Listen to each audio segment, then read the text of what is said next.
Buonasera o buongiorno a seconda dell'ora in cui ascolterete e guarderete questo video. In quelle di Mort, e per dirla con il nostro grande poeta Delio Tessa, l'el di Mort Allegher. Magari che mi sta troppo Allegher in che, però tra tutte le cose che mi vengono in mente oggi, un pensiero certamente per i morti l'abbiamo avuto tutti, ne vorrei avere uno per i vivi, in particolare per i più piccoli, i più giovani. Vorrei modestamente, da singolo cittadino e poi con tutte le, diciamo, le responsabilità che posso avere, ma lo dico molto semplicemente così, a quelli appunto che hanno delle responsabilità di governo dall'alto fino al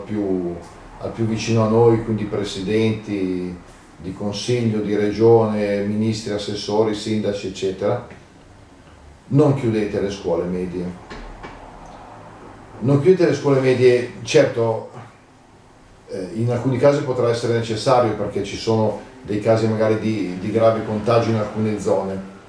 ma in linea generale stiamo mantenendo le distanze, vengono puliti gli ambienti,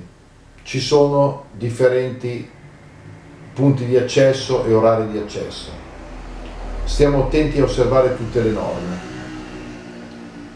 teniamo aperte queste scuole. Sulle elementari mi pare che sia scontato, ma per i ragazzi delle scuole medie, ovvero della scuola secondaria di primo grado, è importante, non solo è importante per le loro famiglie, che se si trovassero a casa i figli avrebbero comunque il, tra virgolette, problema di dove poterli lasciare, ma per loro, per la socialità, per i rapporti che hanno, ma anche perché in questo grave momento in cui tutti dobbiamo fare la nostra parte, io penso proprio che la scuola debba rimanere aperta quando possibile, il più possibile, con tutte le garanzie possibili, però per il bene dei ragazzi, per il bene della nostra società, per una serie di motivi, chiedo veramente le scuole rimangano attive, rimangano aperte, salvo i casi, ripeto, come dicevo prima, di necessità, ma in linea generale facciamo andare a scuola sti bagai, sti fiori, sti tusan, che han bisogno, che hanno proprio bisogno.